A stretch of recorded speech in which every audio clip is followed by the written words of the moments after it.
Good afternoon and welcome, everybody. This would be the Jeff Cameron Show right here on 93.3 Real Talk Radio, Warchant TV on a Redemption Thursday. Not as redemption-y as it normally is. I'll explain momentarily. I said it, I think. I'm Jeff, that's Tom. You're listening, and we appreciate it. And we're watching, and I appreciate that as well. If you're watching on YouTube TV, Warchant TV, we appreciate that. Thanks for supporting us. And if you're listening on 93.3, thanks for supporting Tallahassee's only locally owned and operated radio station.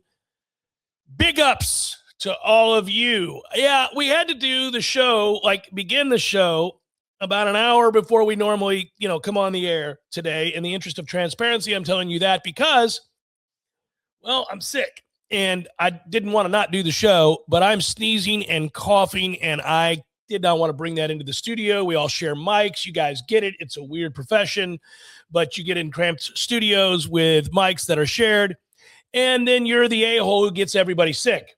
So, alas, couldn't do that, and I have a doctor's appointment later. So we're good. We're good. We'll be here today. We'll be here tomorrow, borrowing that as long as this isn't the flu, we're going to be good.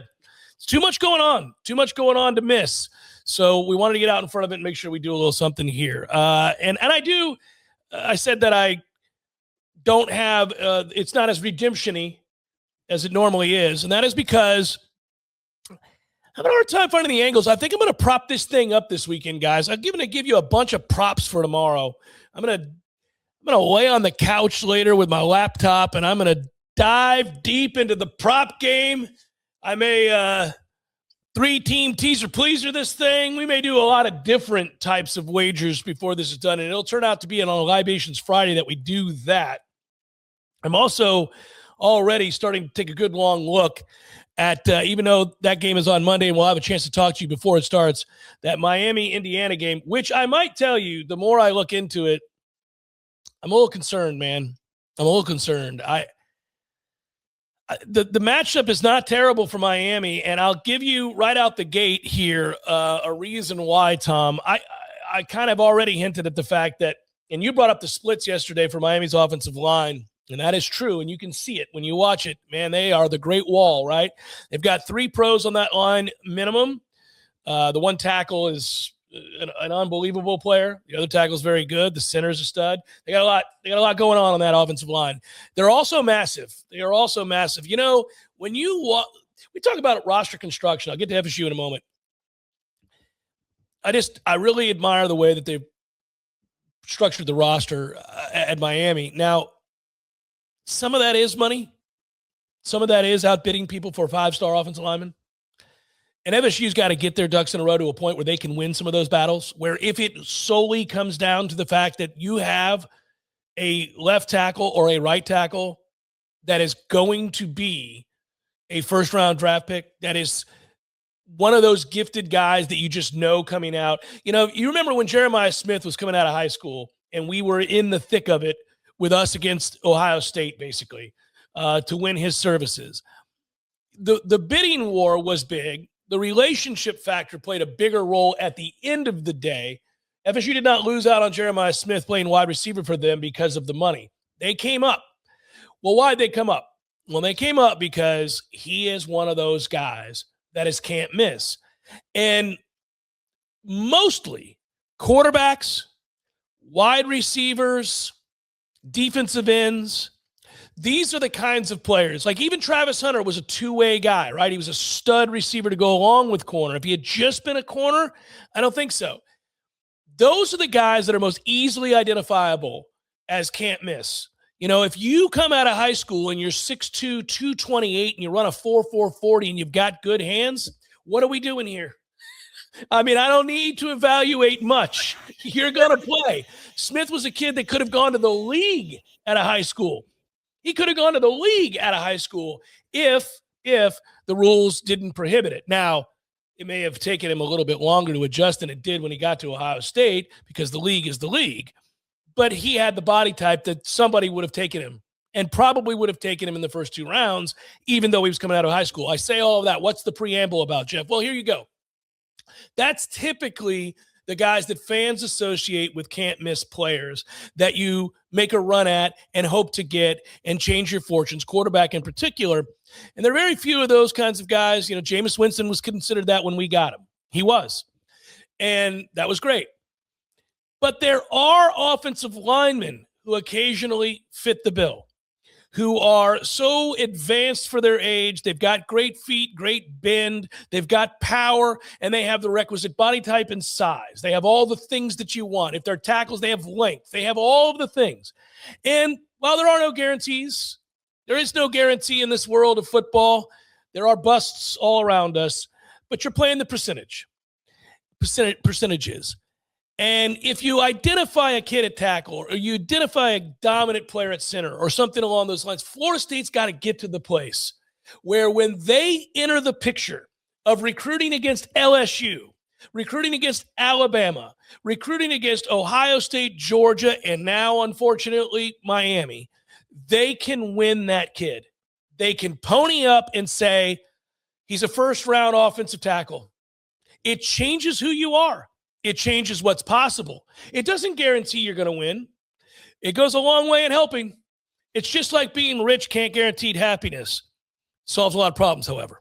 It gives you a fighting chance to be happy. I'll tell you that much right now. You're not going to be bogged down by certain other concerns of the everyday man, right? So you can turn your attention to the things you want to do in life. That's the luxury of having the money. I've had a lot of rich people tell me that. Yeah, you know what? If you suffered from depression before you had money, you're still going to suffer from depression after you have money. Or if your life is incomplete because you're chasing nonsense before you had money, when you have money, you're still going to have those same sorts of problems. But everything else being equal, not having to worry about how you're going to pay the mortgage, not having to worry about how you're going to make your car payment, allows for you to focus in on the things that can make you happy and not have to worry about the dredge of the everyday man. And Florida State's got to find a way to not have to worry about the dredge of the everyday program. They've got to find a way to say, oh, no, we're good at offensive tackle. We're good at center. We're good at right guard. They got to get to a place because when you watch this Miami offensive line, Indiana is a team that is so well coached, so well disciplined, do so many things so right all the time. They're called the team that doesn't make mistakes. And I brought up this statistic last week. They don't commit penalties. They don't turn the ball over. Their quarterback doesn't turn the ball over. They've had good fortune when it comes to fumble luck. They don't lose fumbles.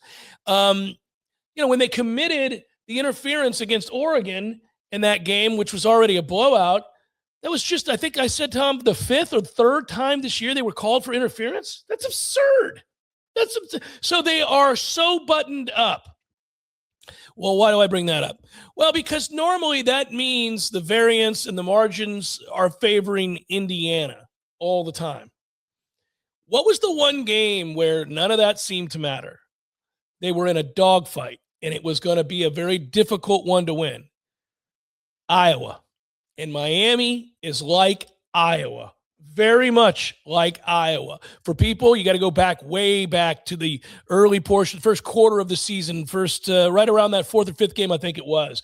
And I'm watching that game, and I'm watching Iowa, who routinely has one of the 3 or 4 best offensive line in all of college football, and they did again this year.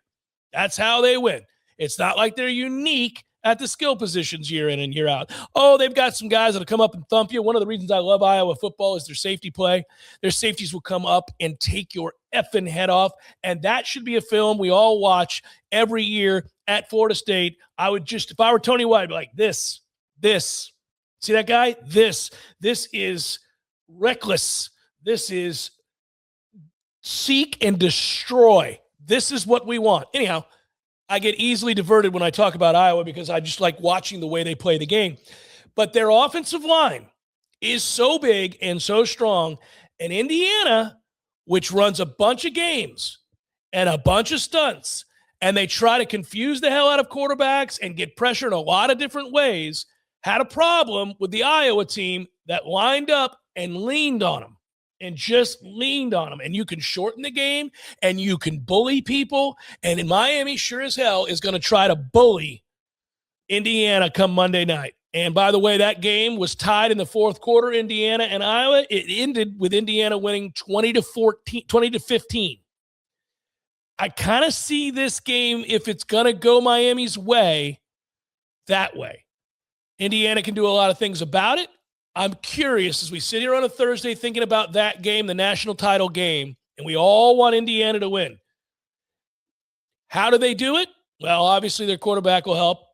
He's good, and he is accurate, and their receivers are good, and they catch every 50-50 ball, or so it seems, and they're athletic, and those running backs are fire hydrants, and they're tough.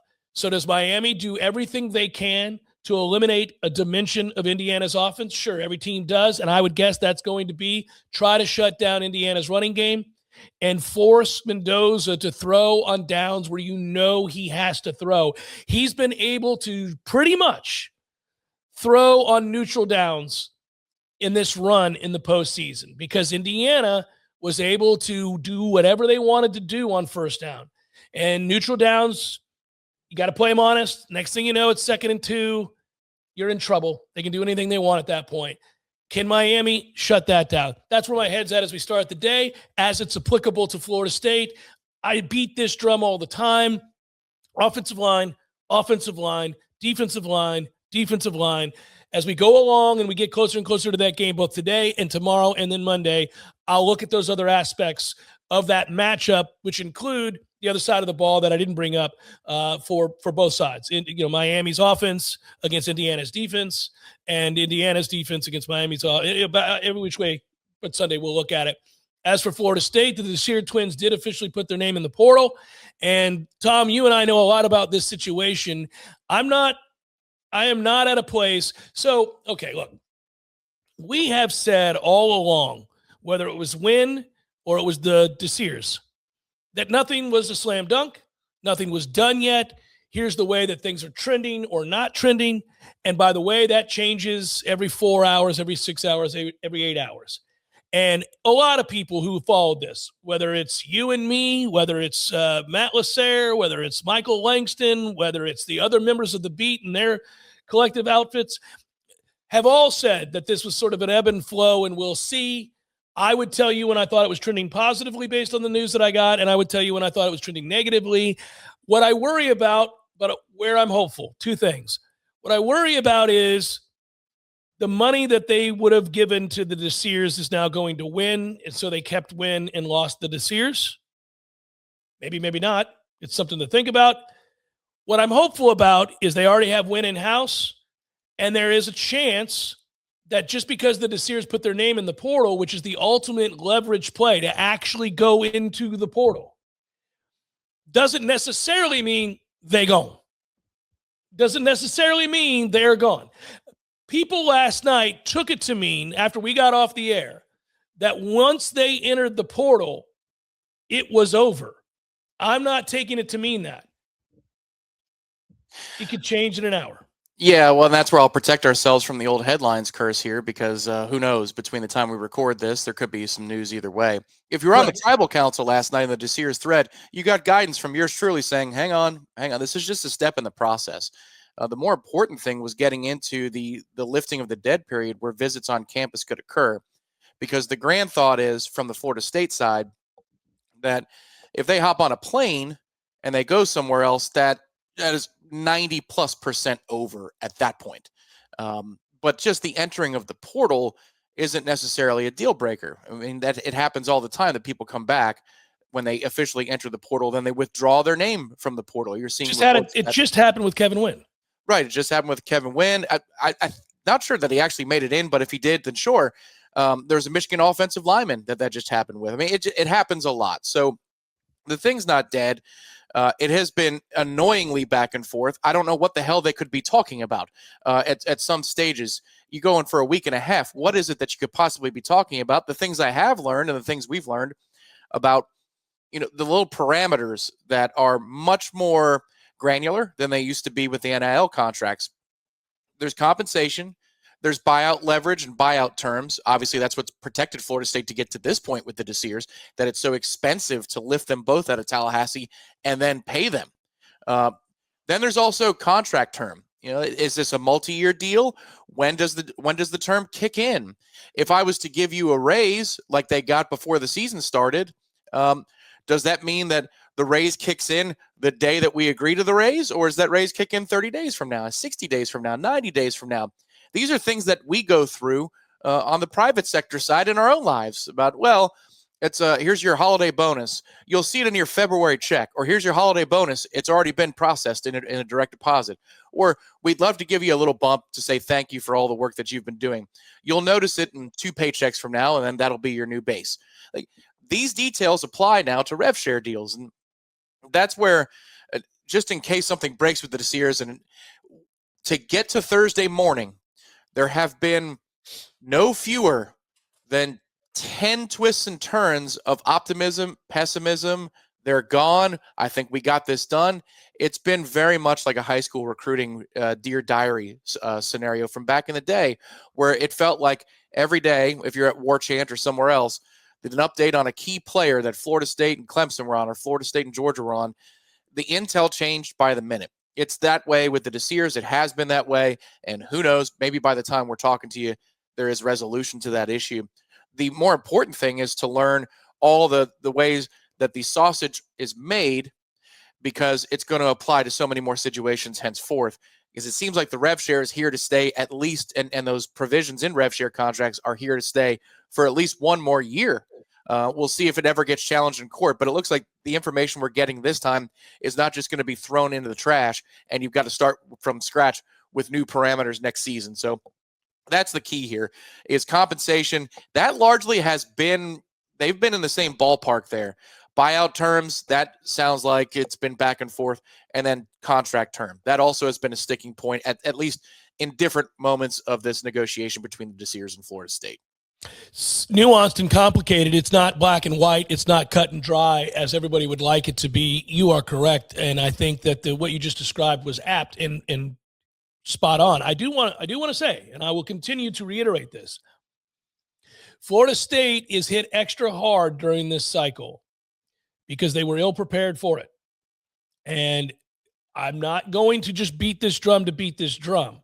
I'm going to point out that while there will always be, especially as the system is currently outlined, problems with negotiations and players deciding to hop in and hop out of the portal and using it as a negotiation ploy or leverage. Kids that outplay their contract. We see this in our everyday life, where if you're a rock star at work and you're making the same amount of money as Terry over there at the other cubicle, and Terry doesn't do a GD thing, you go to management and you say, look, guys, Terry's making what I'm making, and I think we both know here who's pulling the weight.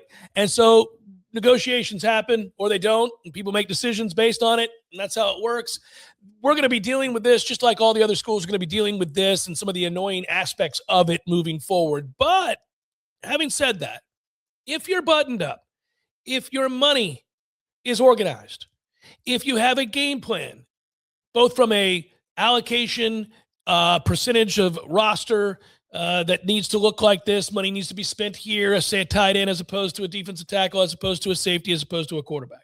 If you've recognized in advance this is a promising player that is going to fetch a huge number on the open market, we're going to have to make sure we get out in front of this and get this done sooner rather than later, so that we don't reach this inflection point. We're not stuck bent over a barrel when the portal opens up. Let's get this locked in before any of this happens now. Now, there may be cases in which an agent will tell their client, as Scott Boras does in baseball, for example, don't sign anything, don't agree to anything. Let's take our chances at the end of this year. I want to bet on you.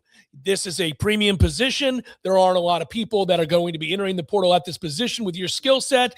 I'm betting we can leverage all of this to get a huge number that Florida State hasn't come to yet. Yep, that's probably going to happen. It's less than ideal. No college football fan, no Florida State fan wants to hear any of that.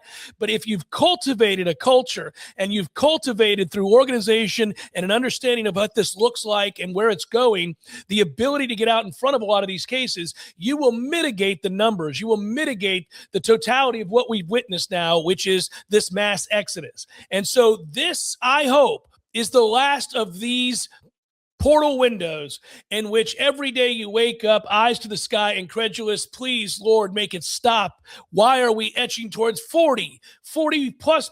Stop it. Make it go away. Right. Scout better, have your money in order, understand what the marketplace is now, not what you want it to be, not what you think is coming down the line, but what is the reality right now. Just because you don't think quarterbacks are supposed to make $2 million, $5 million, $6 million doesn't mean they won't.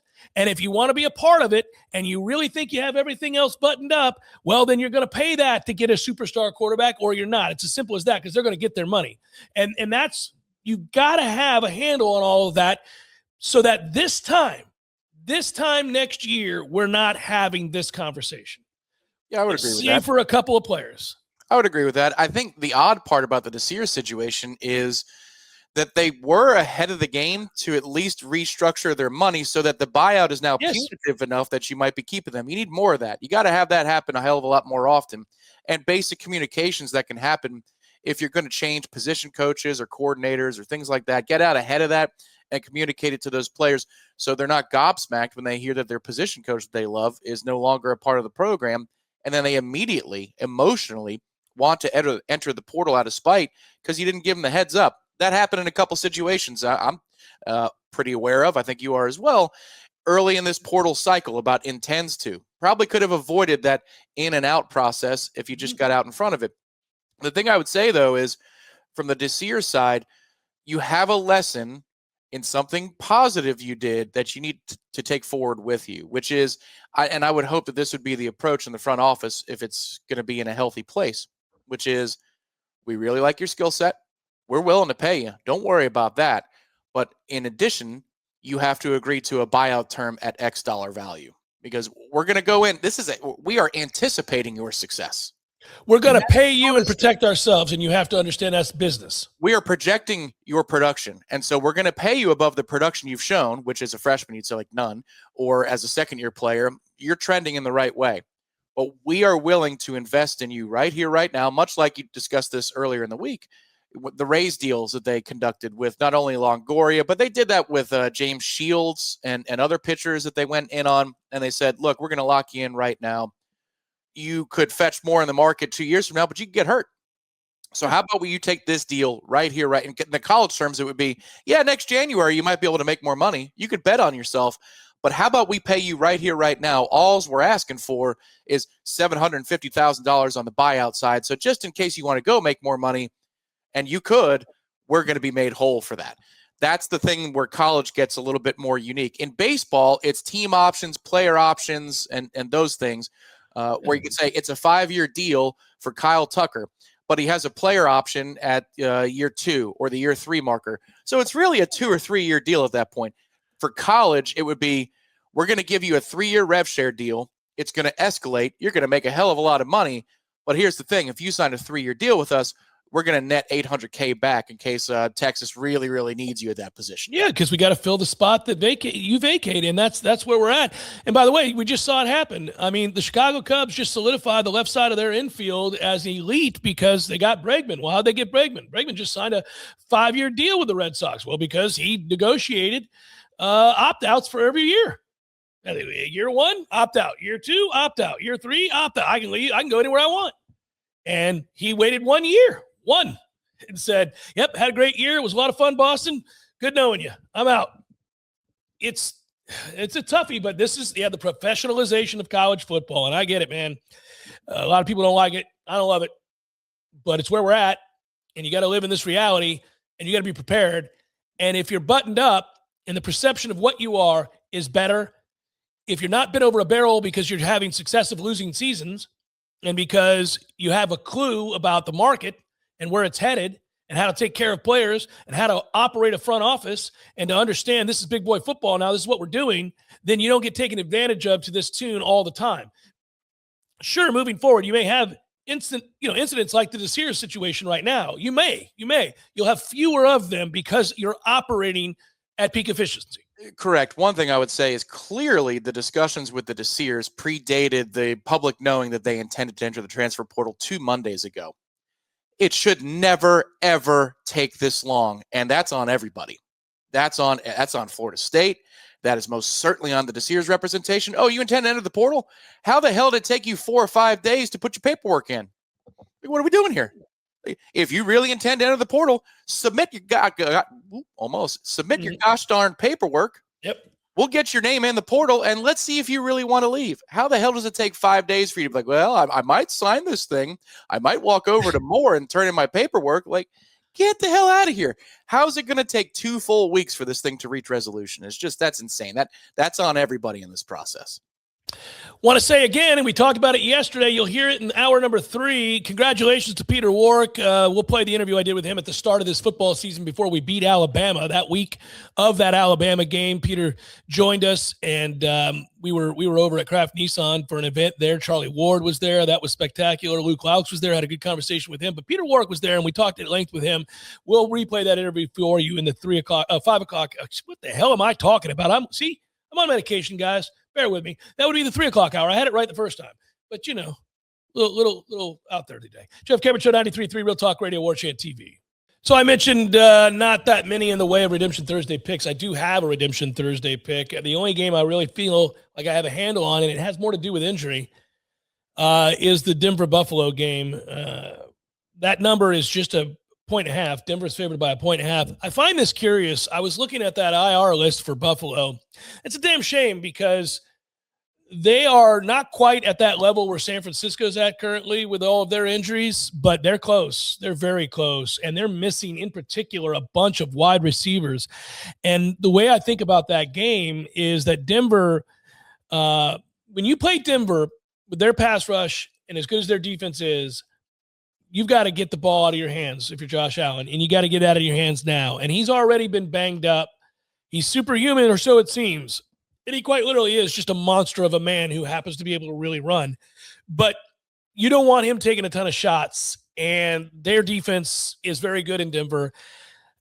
He's got to get the ball out. They've got 3 receivers on the injured reserve list now. They want, if you watch Buffalo, it's 11 personnel over and over and over again. And if you only have 4 receivers, you're not doing that. So they're going to have to go with 22 or 12. And by the way, when they run 22, well, they have a fullback, and there are 6 of the remaining teams in these playoffs that have a fullback, and Buffalo utilized the fullback a lot this year, and it makes me love them. It makes me love all of the teams that bet on a fullback mattering and the ever-changing ebbs and flows of offenses reacting to defenses and defenses reacting to offense. And we brought this up before the season began, and I talked a lot about a fullback being introduced to more and more teams. New England runs one. Lots of these rugged-ass teams are out here saying, oh, you want to deploy a bunch of defensive backs, do you? You want a bunch of hybrid dudes running around all fast and lengthy. Well, let me tell you something. I'm going to bludgeon them bitches. I'm going to make them come up and tackle somebody like men, and they're going to have to take on lead blockers to do it. And that's not going to be fun for a guy who's a hybrid. That you don't have a Matt Millen out here who's able to do things like this. So it's fun to watch the cat and mouse game. Anyhow, that's a long-worded way of me telling you I'm taking Denver minus 1.5, and I don't want to. But here's the other thing I'll say about it. It's Josh Allen. Denver hasn't played virtually anybody, if you look at their schedule, and Josh Allen is a freak. By rights, Buffalo should have lost the game to Jacksonville. Josh Allen. 2 fourth-quarter touchdown drives, both from behind. They were losing in both instances. Both times, they had to have it. Josh Allen has a ton of, of that all-time Hall of Fame-ish quality quarterback stuff that we watch, and, that feeling of dread when you're facing a team like that, where you go, oh, man, we scored too soon. There are teams, obviously Patrick Mahomes just got done doing that for, 8 years. It's like there are teams you score to take the lead, and you go, oh, it's that dude. He's going to make those throws. He's going to make those plays. The have-to-have-it plays. The are you kidding me? It's 3rd and 9. We are 2 plays away from winning the game and going to the Super Bowl, going to the AFC Championship, going to the next round. But I know damn well that dude, by hook or by crook, is going to escape the pocket. He's going to put our defense in conflict. And if we come up to stop him from running, which he will, he's going to dump it down to a tight end or a running back who escapes and runs to a spot, and they're going to convert. And if we don't come up, his big lumbering ass is going to run for 16 yards and get out of bounds, and I'm going to have to start over on the anxiety scale. That's what he is. So there's your hope if you've got Buffalo, is that Josh Allen is one of those dudes, just one of those dudes. I think that this is a game where James Cook could elevate his status. He's already a very, very good player, but this is a game in which they're going to have to lean on him heavily. It feels like a night where, the individual categories might not look impressive, but if you combine them, he's got 74 rushing yards, not a great yards per carry, 65 receiving yards, and 2 touchdowns. You say, well, He was a major factor in the game. It's not the sexiest line in the world, but they're going to have to lean on him in a big way. To your point about the Broncos, we were talking about this in the parking lot yesterday before we jettisoned from the studios. After the game that nearly sent us to war with England once again, in which the Broncos beat the Jets 13-11 in London, and they were so offended that they were thinking about declaring war on the United States for the product that we sent over there. Here's who they played, and I'm going to rattle it off quick. They played the Giants. That was the miraculous comeback. They gave up 32 points to the Giants. Did the Broncos. Well, they have a million miraculous comebacks.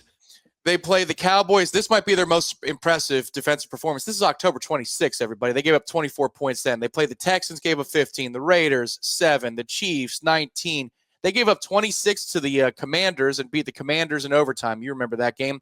17 to the Raiders. The Packers come to Mile High. They drop 26 on them. The Jags go to Mile High and drop 34 on that ass on the Broncos. That's December 21st. And then their final 2 games of the season were against the Chiefs, where nobody's playing, might as well be playing a preseason opponent, and the Chargers, who sat everybody in Week 18. The Broncos' defense is good. I'm not disputing that. What I am saying is it's woefully overrated based upon the opponents they played.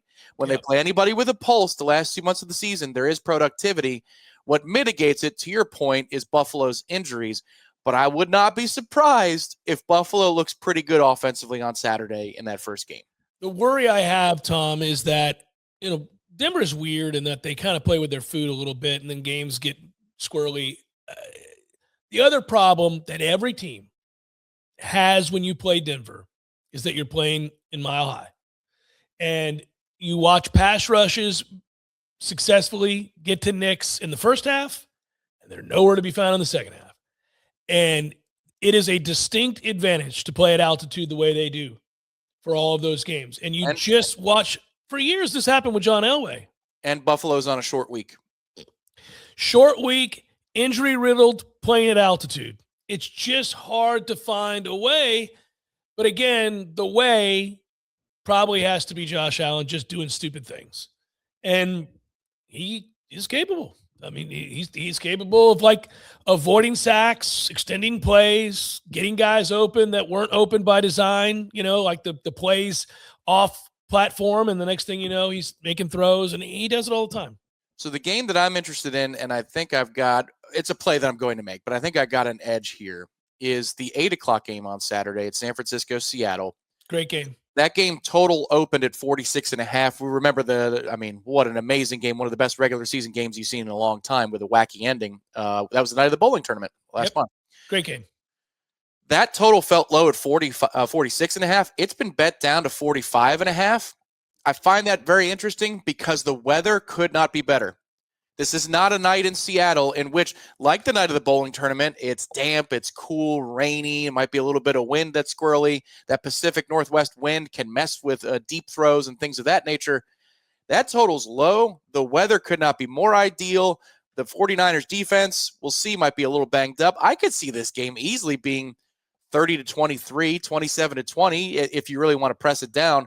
I like the over in that particular game. If the weather in Seattle was crappy, wouldn't touch it with a 10-foot pole, but it's unseasonably nice on Saturday night currently in the forecast.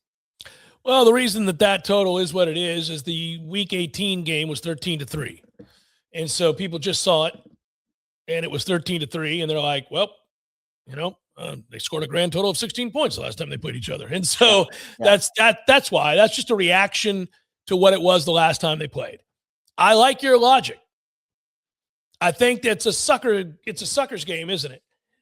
People who remember the game that was just played are like, oh man, that number's crazy. They're not going to score. They don't remember the other game. Yeah, no, that's on me too. That's a little Tamiflu in my world because I'm putting the Rams in their position, the 49ers, for that game that was played on the night of the bowling tournament. But what we saw from San Francisco last week, this is the proper logic, is that the use of Christian McCaffrey is back to as it should be. The way it looks like with Juwan Jennings in playoff form, that's a guy who can be a real difference maker in terms of what he does in playoff games and games that matter. I know that Kittle's out, but that offense looks to be in Kyle Shanahan clicking. And I think going the other way, Seattle's going to have success offensively with consistency against the 49ers too. I like this spot. I like the weather. I think you got a real good chance to have this game fly into the lower 50s, which is a good value at 45.5. I'm excited about it. I think it'll keep getting bet down though, Tom. So just wait on it. That is correct. That is correct. Yeah, just wait on it if you're out there. And then also I'll have props coming out of that game. I of course will. Darnold's a weird player. Darnold wins games. Like if you think about two quality wins at the end of the year, they beat Carolina at Carolina in a game that we needed them to beat Carolina. It turned out not to matter. He threw for $147. They beat San Francisco to get the higher seed and have the opportunity to keep San Francisco from earning that, and he threw for 198 yards.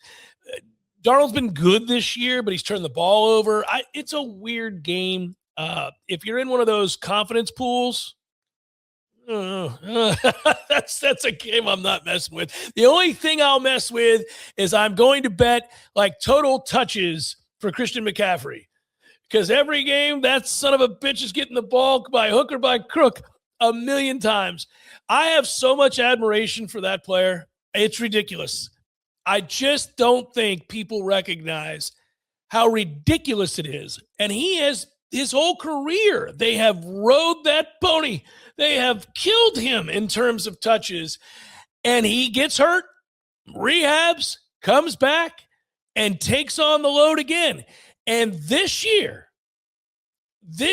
when one injury after the other occurred, and they were without weapons, and Kittle missed a prolonged period of time, and their offensive line was beat up, and their quarterbacks were interchangeable from injury, who was the guy that you could count on every week? And he had to touch the ball more than anybody else in the league at all times, it seemed. And everybody in the league knows he's getting it, and they don't stop it. He catches the ball constantly. It's just insane. Well, and that's one thing about that 13-3 game at the end of the year, which was strange because obviously it was for home field potentially. Yeah. McCaffrey had 14 touches in that game, just 8 carries. You think he's going to have 8 carries on Saturday night? No. It's more likely he has 28 carries than 8 carries. Well, how many receptions did he have in that game? Because 6. That was it. 6. So to me, that's, that they try to get him the ball between 20 and 30 times a game, typically, either through the air or running the ball. Like, he's not your traditional running back in that. They don't line up and say, we're running downhill. Here's 18 carries for Christian. Like they can do a little 12 and 12 action. They throw him the ball a lot. They do a lot of things with him. So I think for them to win, they'll have to do that. Fun game, man. I love these NFL playoffs have been absurdly good.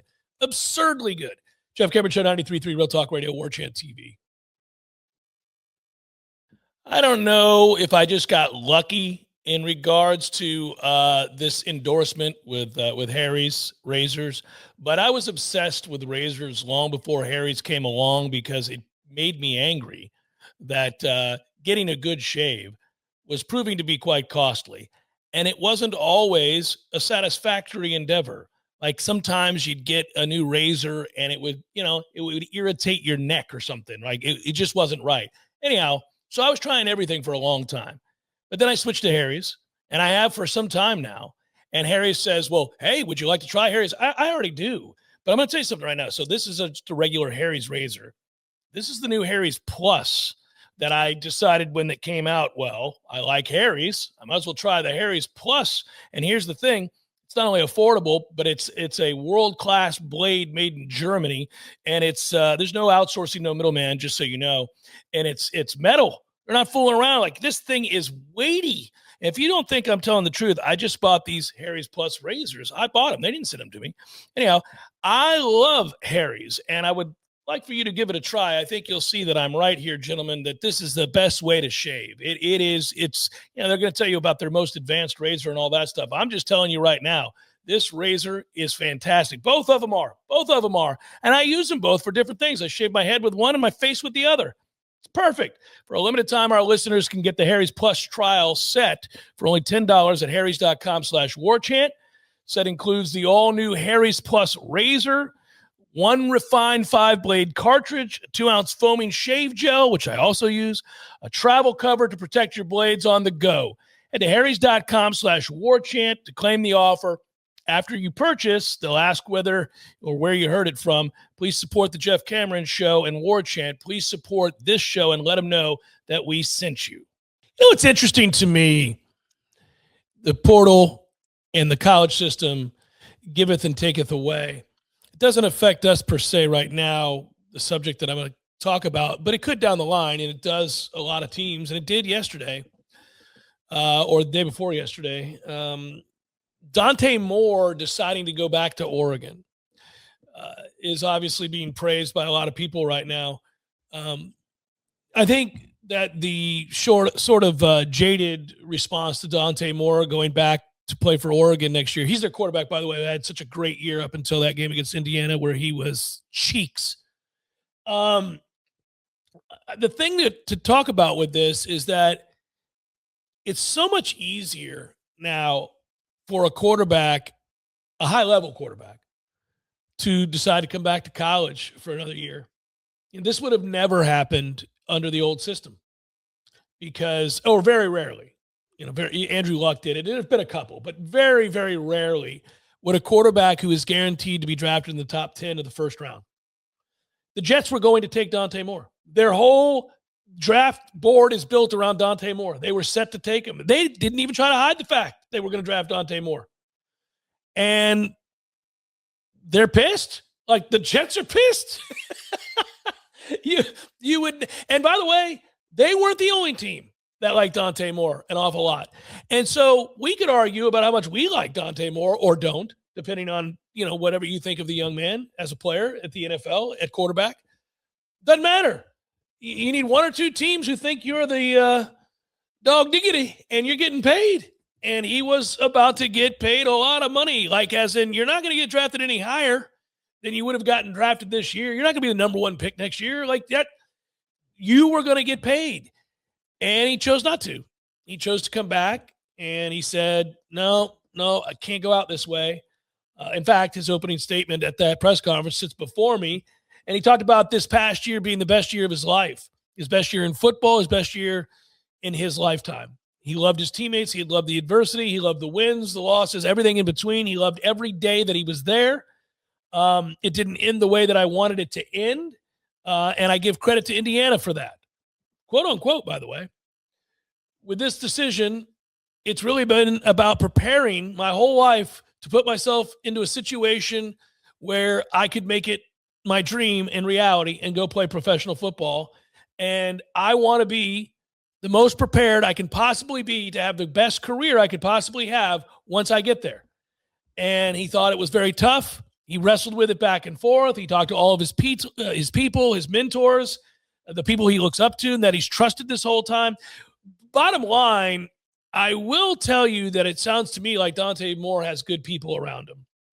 And it also sounds to me, and I don't know him from Adam, but you watch that press conference and you listen to those comments, Dante Moore strikes me as a pretty good kid, like a really good guy.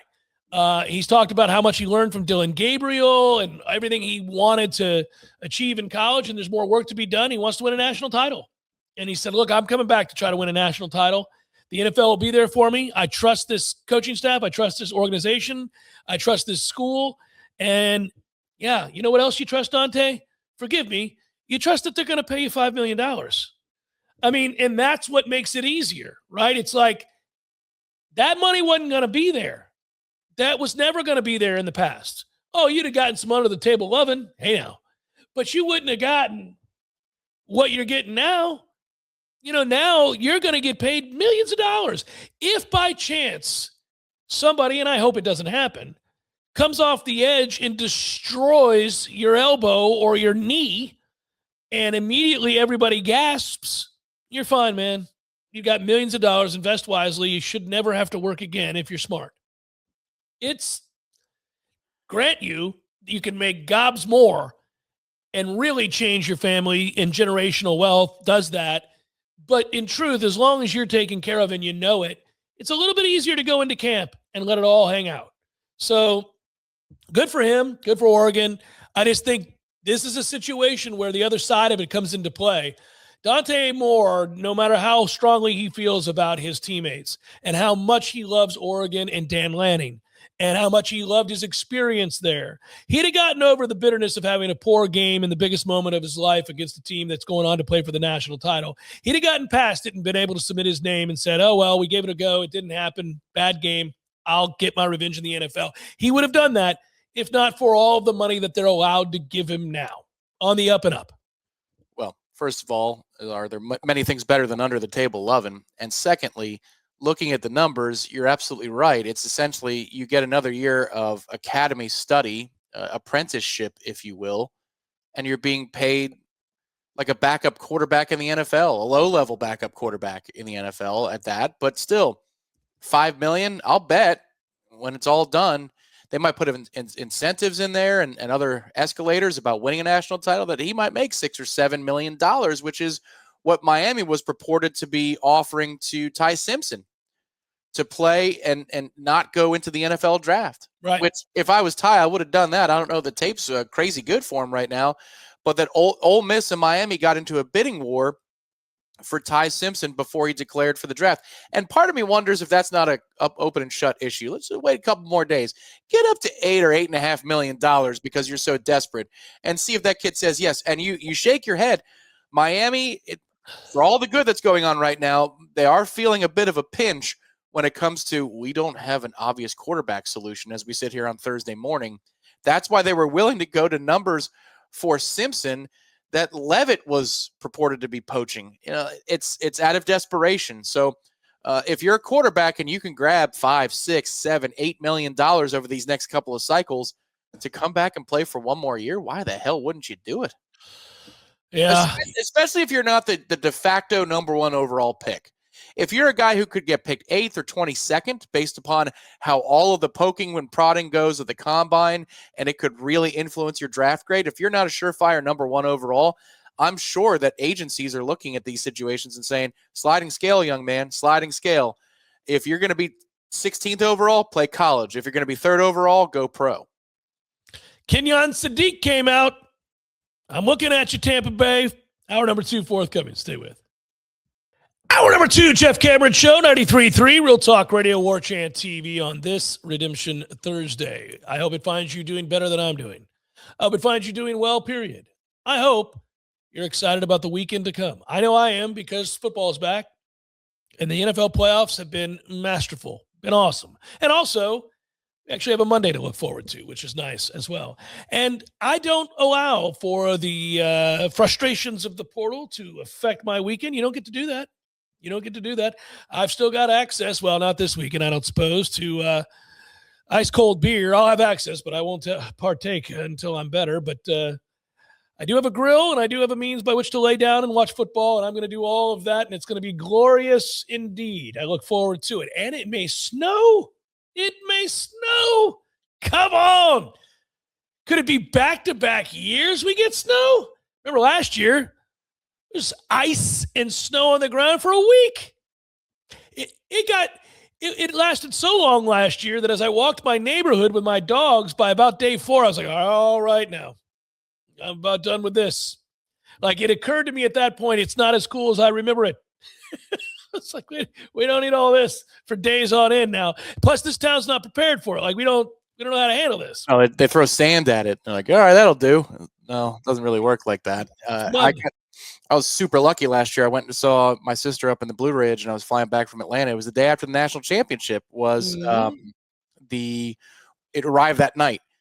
I was the last flight in, and I made it by about 15 minutes, last flight in, or else I would have been stuck, and I would have been looking from afar through the plate glass of life and saying, no, I want to see Tallahassee covered in snow.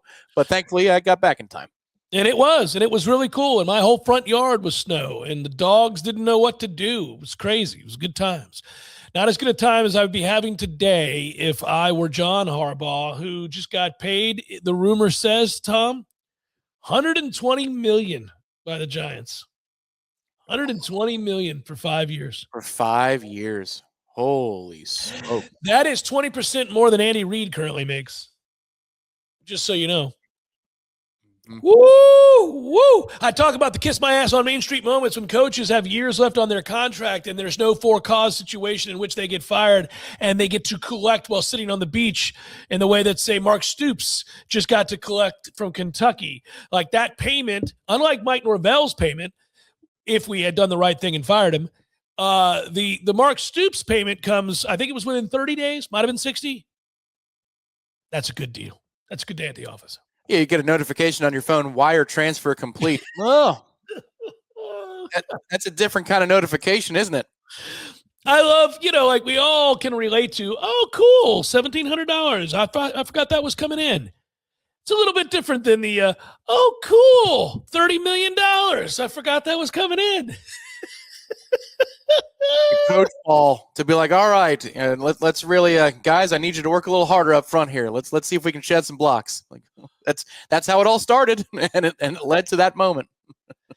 Yeah, it starts with his dad, a legendary high school coach, and then the brothers become great coaches, and they played, and they go on, and it's a magical time and place. I will tell you, Mike Norvell got in just under the wire because I don't believe moving forward that these coaching salaries are going to resemble anything close to what we see currently. Like Lane Kiffin may be the last. Yes, you would think that the athletic department starts looking around and saying, how can we best use our dollars? Is he really worth that much? He never was. And I'm not speaking about Mike Norvell, all of them. They never were outside of Nick Saban. And even then. Oh, he was worth it. Yeah. Well, he was worth it. But here's the thing. Yeah. Players were paid zero. If players were paid what they are now, and let's say that Saban was emerging, he might be the college football's first $10 million man, and it doesn't move much beyond that. But if he had stuck around and Urban Meyer hadn't, taken pictures with people been an awful person and been who he was, which is a sick human being. Yeah. And Harbaugh didn't cheat his ass off. I mean, you're talking about those salaries would have gone much like the NFL, $18 million a year, $20 million a year. Lane's one of the last one to get in under the gun. There might be some more $10 million deals, but I don't think that market is going to pace the way it has or grow the way it has in these next few cycles. Outside of maybe Siggs, if he's got an out of some kind and he wants to test the market, there's nobody out there right now that is worth that kind of money. And you're not going to pay the up-and-comer anymore because you got to prove it before I pay you. Much different than what do we need to pay you to get you to come through the door? Very different energies. Yeah, because, again, you don't have these iconic coaches that – basically recruit by having a name that resonates in the business of college football. Like we have moved on from the era of a Bobby Bowden, of a Steve Spurrier and others, Joe Pa before we find out he ignored child rape.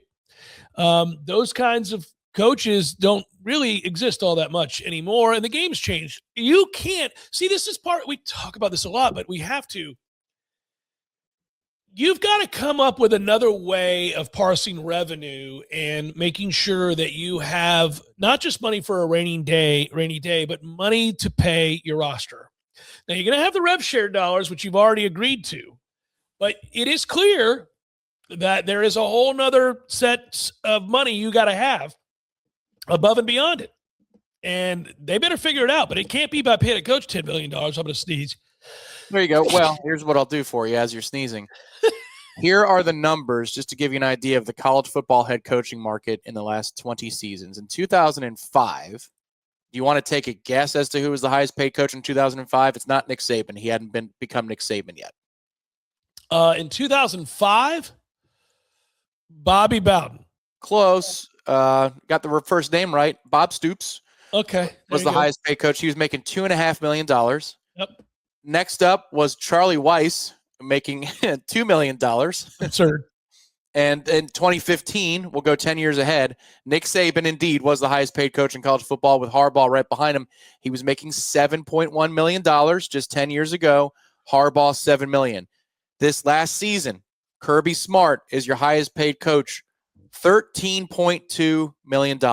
Two-time national champion, Kirby Smart, yes. So in a 10-year period from 05 to 15, you more than triple. You go 3.5 times the pay. Well, actually, it's right on 3 times. And then 10 years later, you're still almost doubling the pay. You're not going to see in the year 2035 the head coaching market being paid $20, $22, $24 million. That thing is going to plateau like a mofo. Oh, big time. And a second that these programs begin to realize that they really don't have a way of predicting the outcome. See, this is what's changed in the sport.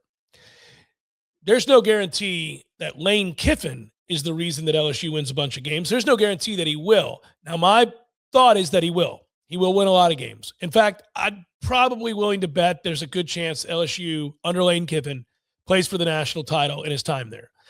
But it has less to do with the acumen and offensive genius of Lane Kiffin, although I think he is a very, very good offensive coach. And it has everything to do with how much they want to win and how much they're willing to pay to win.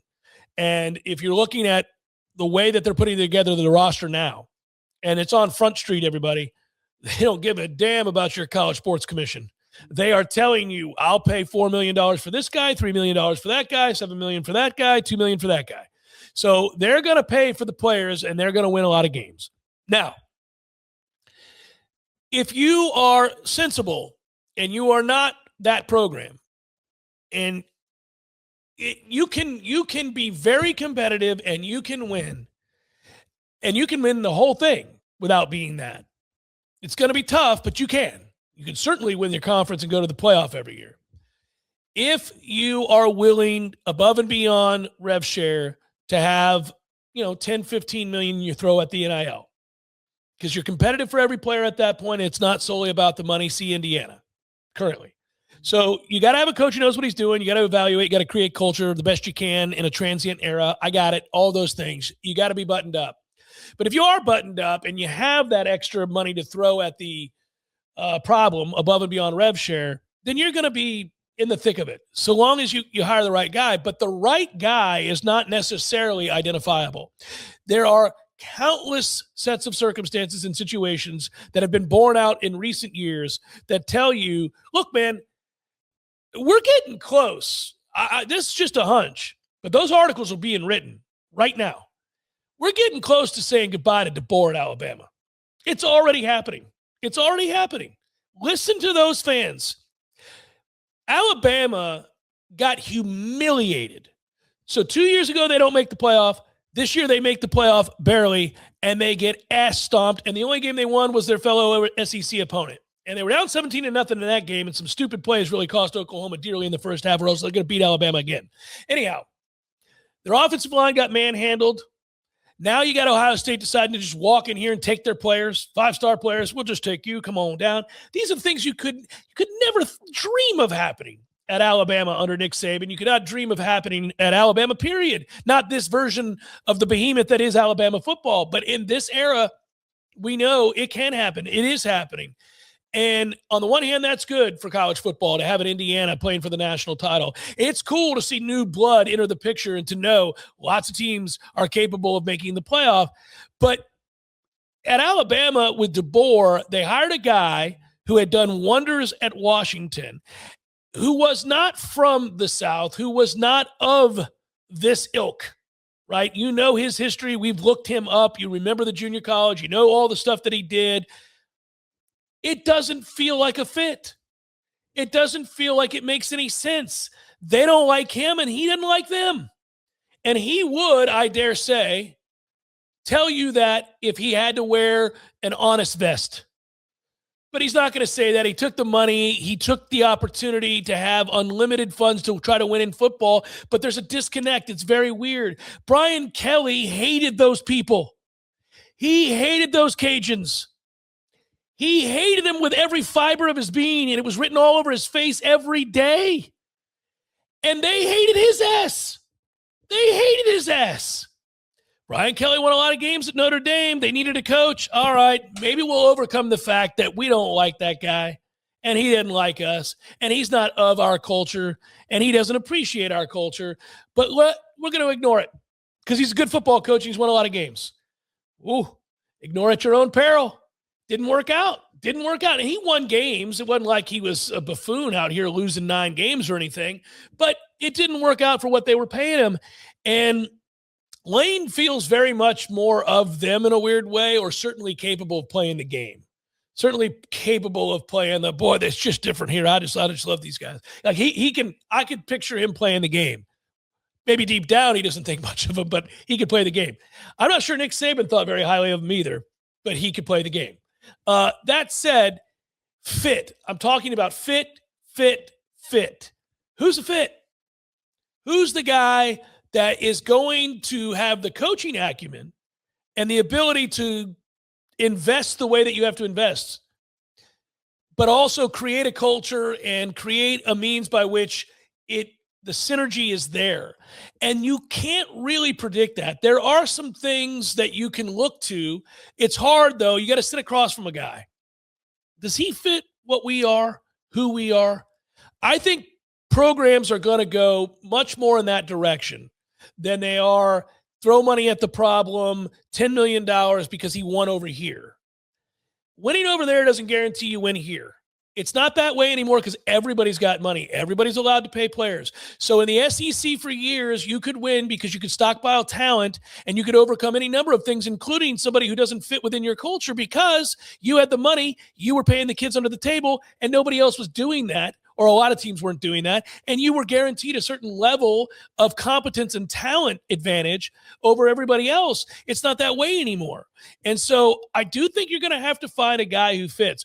Part of what we've seen with Indiana isn't just that he's turned out to be a badass and a guy who, I don't care. It doesn't matter to me that you take a clip from Coach Speak that makes me and Corey and Ira look silly for second-guessing Indiana's hire of Curt Cignetti based on the absurd press conference that he had, and it was absurd, over the top. Who says Google me? A-holes say Google me. And he played it to the hilt, and it turns out the persona he created is amazing. And it turned out, unbeknownst to everybody in the business, it was exactly what Indiana needed. They had nothing. They literally had nothing. They had never done anything ever. They were the losingest program in college football history. And this brash MFer walked in there and acted as if none of that mattered. Turns out he had a clue. Turns out he knew what he was looking at. Turns out he got a lot of really good football players to come up through James Madison and follow him to Indiana so that they could hit the ground running, and he didn't have to worry about teaching and implementing because he had guys who could run the scheme. But his brashness has carried over. His belief and what he was going to do and what they were capable of has bled over. It turns out he was the right guy at the right time, and Indiana didn't even know it. Indiana didn't even know it. They got lucky. They got lucky as hell. You know how I know that? Dude is in his 60s. If anybody else knew that he was the answer to all that ails you, they would have hired him a long time ago. He wouldn't have been stuck at James Madison. He wouldn't have been over there as a longtime assistant with no real head coaching prospects because of a prickly personality and an inability to really communicate effectively with people in job interviews. But guess what? It was right under their noses all along, and nobody knew it. Nobody knew it. That's why he was relegated to this lower tier. And then Indiana's got nothing to lose. Let's take a guy that's won at a lower level. We don't win a GD thing ever. Nobody's even hardly paying attention. We can pay him next to nothing, but he has won there, and maybe we'll catch lightning in a bottle. Good guess. You got lucky, and now you're America's story, and we're rooting for you. That's awesome. That's an outlier. It's a complete outlier. And so when you're doing these interviews now with coaches, man, to me, you're not waving 10 million, 15 million, 13 million, unless you're in a competition for a guy that you really love and thinks does commit, does have your culture and is the real deal. Like, I'll give you the next big one. If Hartline wins at USF this year, Katie bar the door. Everybody's going to come after him because he was already well thought of, already well liked. He's brash, he's talented, he's smart, and he can recruit. People want to see, can you recruit when Ohio State's not the engine behind you? Can you recruit at a place like USF, which is not Ohio State? And if he does and they win, everybody's coming after him. I hope for our sake we're one of them. Yeah, it sounds like Ohio State's thrown a decent bit of money behind them in the portal, at least to make that initial splash. They'd be foolish not to. You mean USF? Yeah, excuse me, USF to take them in from Ohio State and then capture that new coach energy and capitalize on it. And there are a couple of players they grabbed from Power 5 institutions that raised eyebrows in the industry saying, oh, USF, okay, I see what you're doing here.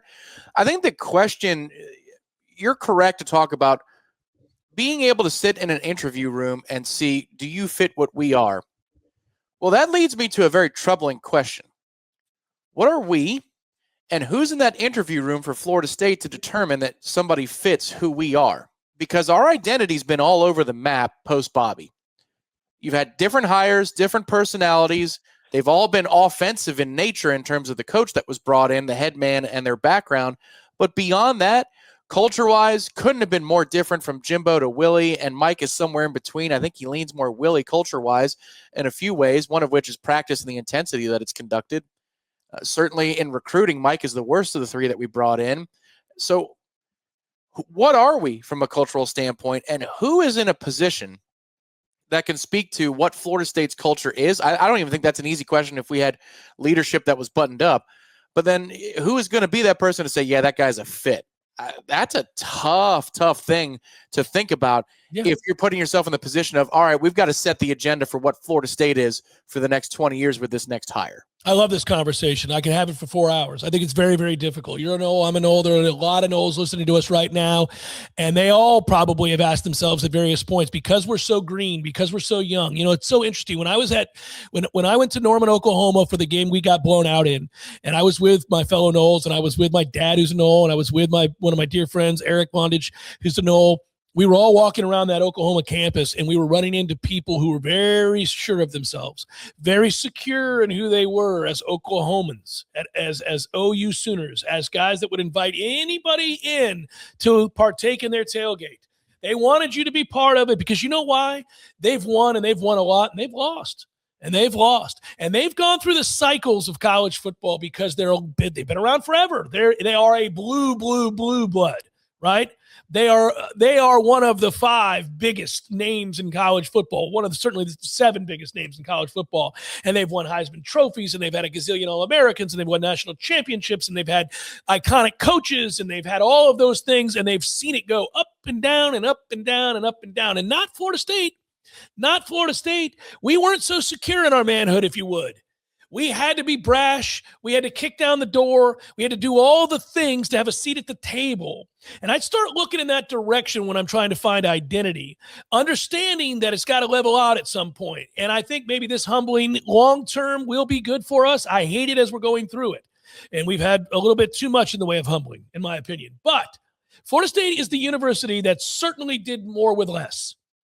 Bobby Bowden got here and changed it at just the right time. He had a lot of factors in his favor.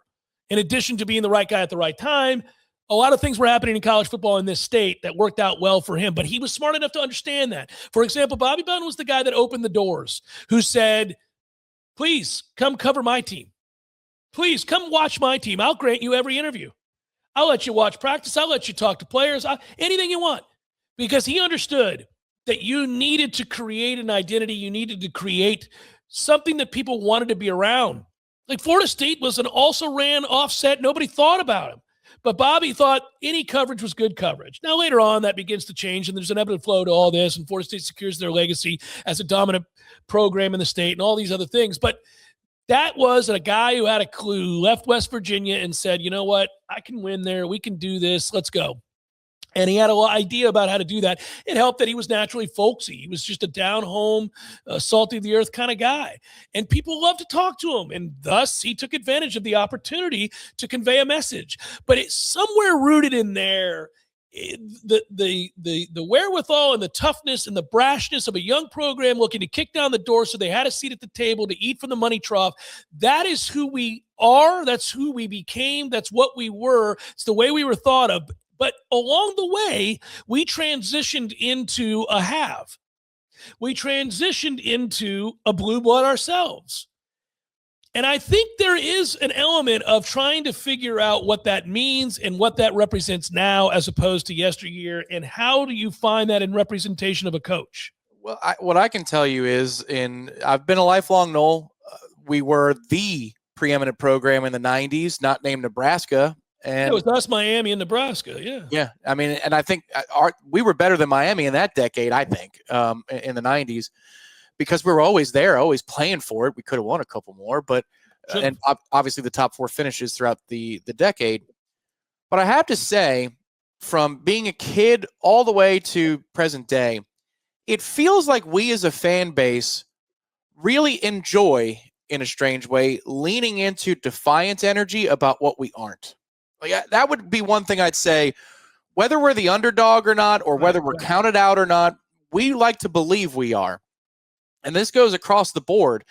When in the state, in the beginning, as we were emerging, we weren't Florida. And even though Florida didn't have pelts on the wall in terms of national championships, Florida certainly had lineage. They thought that our players should be sent down to them way back in the day. They didn't want to play us, and the University of Florida, right? That's the way they act. When they look down as you're flipping our burgers. So we're not Florida, okay? Then we're not Tobacco Road. That's another big part of our identity. We can't stand the Tobacco Road element and the hoity-toity nature. Yeah, wine and cheese. They hate, to be North Carolina and Duke and Wake Forest and how they get special treatment. So we're not that. Now, in present day, we're not in the SEC. We weren't good enough for the committee to be selected over a big-ticket Alabama. In 2014, we were thought of to be on the outs, that the national media didn't like us because of the Jameis Winston storyline that we felt was unfairly portrayed, and people harped on it in an unfair way.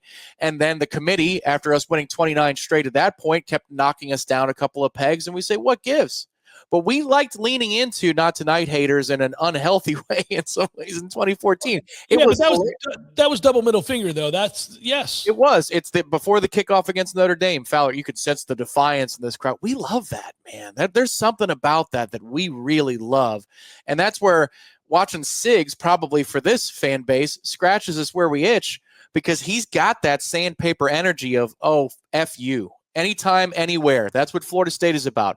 That underdog of, if we need to prove it, we will, and we will prove it. You probably need a guy who can play those notes at the podium. That's probably who you need to be. This is where I'd love to sit down with you on that, Tom, and other people. So people, I can't decide anymore if that's accurate. I hear you. Everything you just said is true. We have always still leaning into it to this day. I mean, even about we're not in the Power 2 right now, and we still can't stand the ACC, even though we did defeat them in what we were doing from a lawsuit standpoint. We lean into that still heavily, I think, as a fan base. It's one of the reasons we're hated, because we do have a chip on our shoulder. And there is a disdain that people have for folks with chips on their shoulder, especially if they think it's unwarranted. Now, we can cite the reasons. Yeah. And the reason that it is warranted. But we also, if you think about FSU Twitter, for example, we cross the line a lot. I used to argue, and so did you, that stop caring more about whether or not our rivals lose and more about whether or not we win. Yeah, that was my entire undergraduate experience, was that. Yes. It drives me nuts that there is a very large segment of our fan base that cares more that Florida loses on a Saturday than we do winning. It's just, it's unseemly. Stop worrying about them.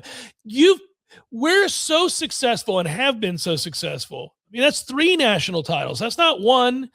It's 3, and we've played for many more, and we should have won more, and we know that. But we are one of the preeminent programs in all of college football.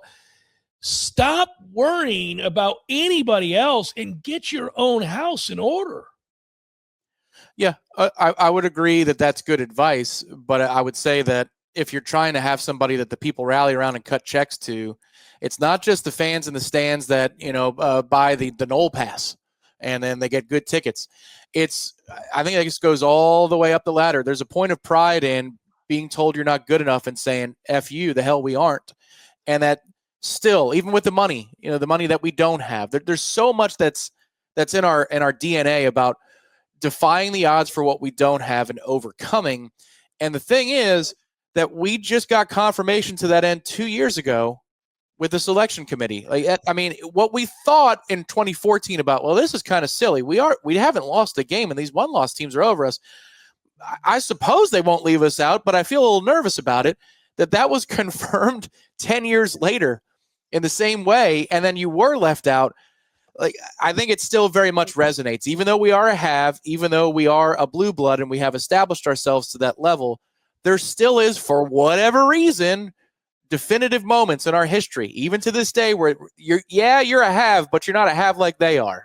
Okay, well, let's get into this because I think it's interesting in that it's represented currently by what I think is a reactionary motto of the current head coach. Jeff Cameron Show, 93.3 Real Talk Radio, Warchant TV.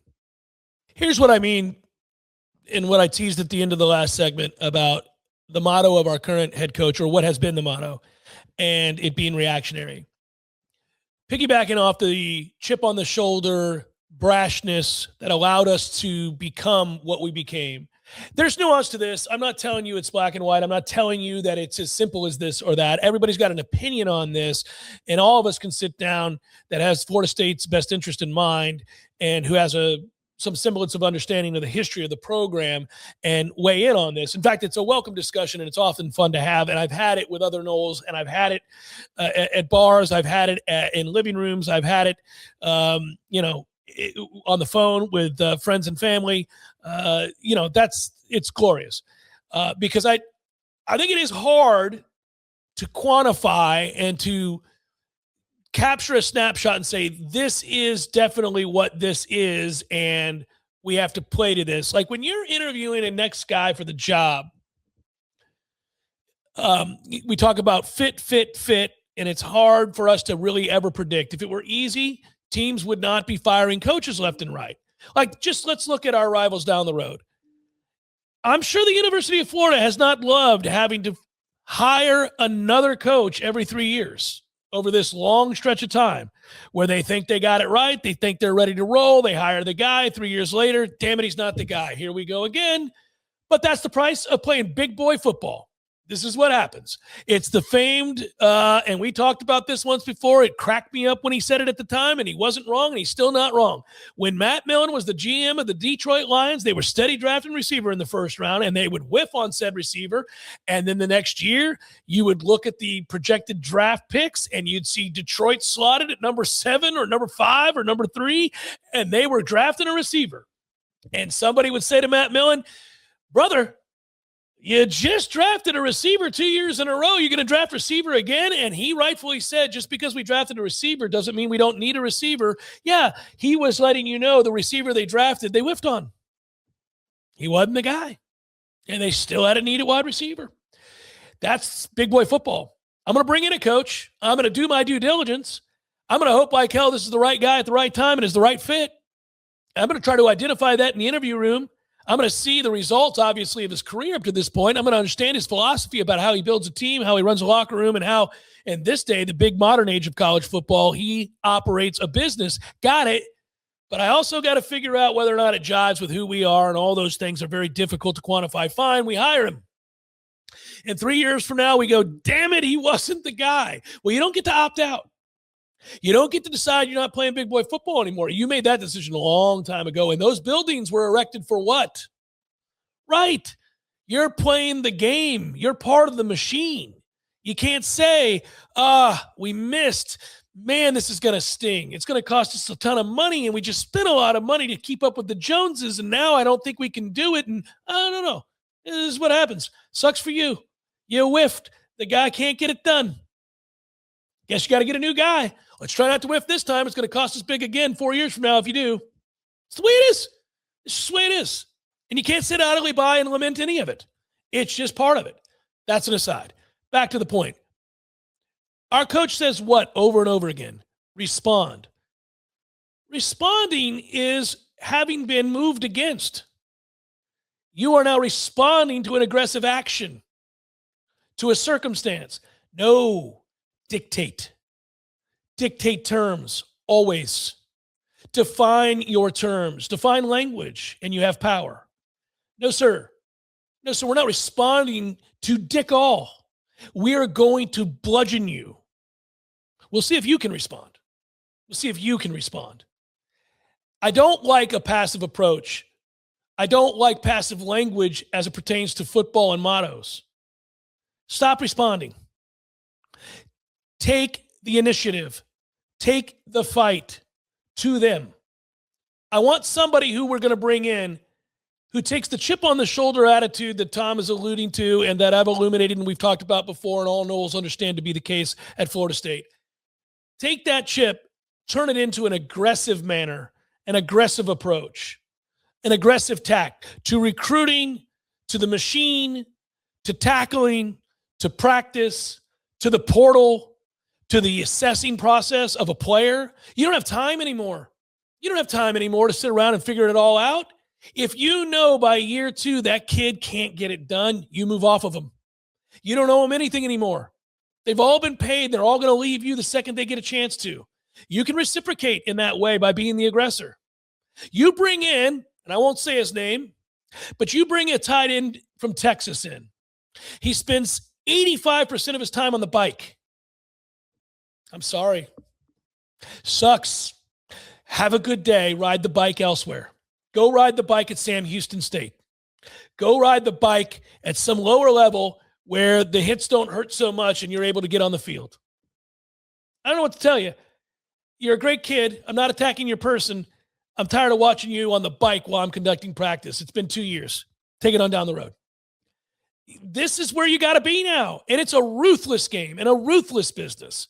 And I want a coach who understands that. And look, man, you don't have to be a bad person. You can be all these things and be a good human being. There is, again, a case-by-case situation in all things where you can look at a guy and say, oh, he tore his Achilles heel. It's going to be a year and a half before he's back. Was the talent such that I'm willing to wait? If the answer is yes, all right, we'll stick around. Hey, I'll see you over there rehabbing every day for the next year and a half. And it's going to hurt, but I believe in you, and I think you're a real talent, and so we'll wait on you. Other kids, you're like, he was marginal anyhow. We took him late. He was part of a depth process. I can't afford to spend money on him. He's got to have to go. Obviously, we'll perform the surgery on our dime, but go see if Marshall wants you. I mean, this is brutal what this is now. But I need somebody who's a reflection of this time. Well, who understands the aggressive nature of all this. Well, I think this is where the intersection can happen is this time meets our identity, because whoever the next person is to lead Florida State, or if Mike somehow makes it out of it, we are the underdog. There ain't no delusions about it. We are dead ass last in this conference in the last 2 seasons of football. Worst team in the ACC in the last 2 seasons of football. You like the underdog mentality? You got it. The question is, who's going to lead you out of it? Is it going to be an unlikely season this year that gives you hope and allows you to propel forward? Or is it going to be a fresh start after the season is over? One of those two things is going to happen, I think. God forbid we get told that we need to be financial stewards again next year, and Mike Norvell returns for 2027 after winning 5 games in this upcoming season. I don't think we're going to be there. I don't think we're going to go there. But wherever we're going from this point forward, if we like us against the world, we are against the world right now. We are looking up from the bottom of the peak. Well, here's my problem with where we're at. And this is where I take issue every day and come on this show and talk about it. We're the underdog of our own creation. It's us versus us. We're a discombobulated mess, and we've created a nightmare for ourselves. This wasn't the committee screwing us the last 2 years. This hasn't been that, there's a slant or a bias in the way that we're covered. We won 2 games 2 years ago. There's no way to cover us any different than you would any other 2-10 team. You just suck. And you won 5 games this year. Not really. Not really. You won 3 games, just like you won 1 game last year. You've actually only won 4 games over the last 2 years. Sorry, I'm not counting East Texas A&M. I'm not counting any of the also-rans that we rolled in here that had no chance if the game were played 150 times to keep it within 40. Those games don't count on your ledger. You've beaten basically 4 real teams. One of them happens to be Alabama, amazingly. But, Wake Forest and Virginia Tech and Cal are the other 3. That's who you've beaten. That's it. Nobody else counts. So you've won 4 real football games in 2 years. That's how you're last in the ACC. That's who you are. And that was a self-fulfilling, absolute mess and shambles of a behind-the-scenes situation that led to all of this. And that bothers me to no end. It's why I harp on it. Like, in order to define whatever it is you're looking for the next time you bring somebody in here to lead this team, you better have your ducks in a row from the off-the-field standpoint, the financial standpoint. You better have everything together. And some will argue, and many have in response to my complaints, that, well, that's what they're trying to do, Jeff. That's why they brought in John Garrett. I don't know that John Garrett was necessary, and I don't think that he's doing much right now, and don't know that he could, but okay. I'll hold out hope that it's going to be part of the change that allows us to get to the place that I want us to be at. I don't have the same sort of belief that that's going to make the difference. Let's just put it that way. This is the thing where, getting back to the culture part of the hire, you need a search firm in some circumstances, and it's probably okay to pay a consulting firm to help cultivate options. But when you're making that final call, it's about the people in the room who are asking the questions that work for Florida State to determine whether or not this coach is the right fit. And you got to have confidence in them. And I have no confidence in the current group to conduct an interview with a football head coach and determine that he's right for us. I don't care that you've gotten hires right in other sports. You have not gotten this right. And so when it comes down to, if you need to make a change, who is the one authoring the change? There better be different people in that room asking questions of who the next coach is. I don't trust this athletic director to make that hire. Now, we don't have to worry about that for a little while. And maybe we never have to, because you have one of the great Cinderella stories in power college football history. I'm rooting for it. Listen, let me just throw one caveat in there, Tom.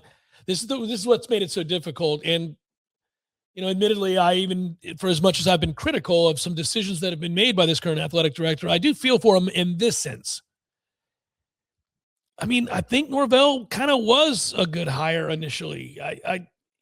He got it turned around and they ascended, and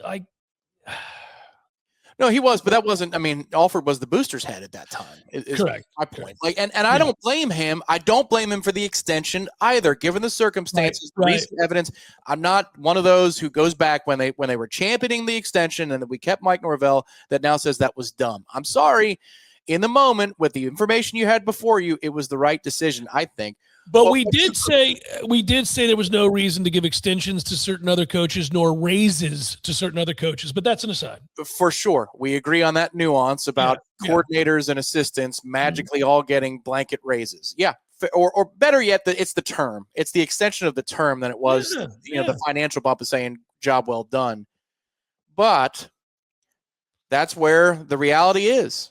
That Mike Norvell was given more resources than any coach in our history, and somehow, some way, achieved 2 wins the next season after receiving this windfall of support that he also lobbied for in that contract extension.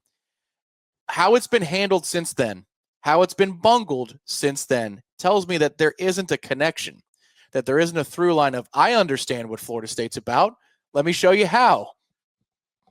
Point me to that evidence. I mean, Florida State fans wanted a little bit better seating on the west side. They got it. Okay, that's like the one thing.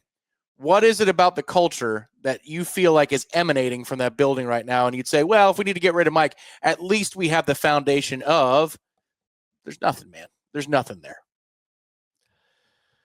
It hurts, Tom. It hurts everything. It's funny. You can know all these things, and yet when it plays out, it doesn't keep it from hurting you. I trust me, I know our rivals revel in this. They're loving this in the same way that we would love it. And then we did love it when Miami was down for all those years. It was so much fun to watch, and it's come back around on us now. And you had a head start and you've squandered it. And now you just gotta wear it. You gotta take the barbs. You gotta wear the shots. You gotta understand that it's all warranted and fair. I don't know. I've got, we both got thick skin. You can handle that. That is the least of my concerns. Barb Central. Who cares? Yeah, just get it right. Get me somebody in that building that you go, okay, I can exhale because this guy's on the case. Like that, put it that simply. Is there somebody in that football program from the athletic director on down where you say, well, at least he's on the case? Is it Herb Hand for the offensive line portal specific recruiting? What is it? No, I don't think so. I don't think there's much, buddy. Whoever it is, whether it's Mike having a miraculous turnaround or the next coach, they better be able to recruit. They better be able to convince people to come to Florida State by hook or by crook. They better put an emphasis on it and insist that their staff put an emphasis on it. They better have an understanding of the current landscape, and they better have a chip on their shoulder as well that sees this turnaround very, very quickly. It is possible in this era. That is the hope. Jeff Cameron, Show 93.3, Real Talk Radio, Warchant TV.